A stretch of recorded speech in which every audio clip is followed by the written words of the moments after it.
అంటే కలియుగానికి దైవం వెంకటేశ్వర స్వామి. మరి కలియుగం చివరి వరకు స్వామి ఇక్కడ ఉండాలంటే ఎలాగా? లక్ష్మీదేవి ఆయన వక్షస్థలం మీదకి రాగానే ఆయన వెంటనే వైకుంఠానికి వెళ్ళిపోతారు న్యాయంగా అయితే.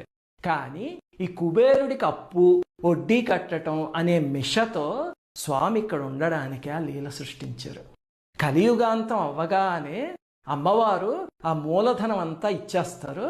అప్పుడు లక్ష్మీనారాయణులు ఇద్దరు వైకుంఠానికి వెళ్ళిపోతారనమాట. అది అక్కడ రహస్యం. ఇంకా రెండో రహస్యం, స్వామి సొమ్ముల్ని స్థలాల్ని అక్రమార్కులు కొట్టేస్తుంటే స్వామి ఎలా చూస్తూ ఊరుకుంటారు? ఇదే ప్రశ్న అమ్మవారు అడిగితే స్వామి అద్భుతమైన సమాధానం ఇచ్చారు.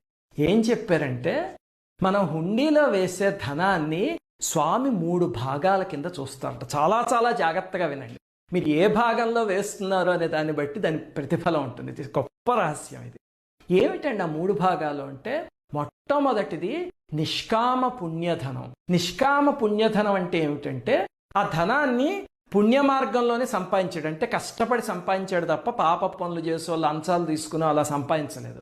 కానీ హుండీలో వేసేటప్పుడు ఏం చేస్తాడంటే, ఏ కోరిక ఉండదు.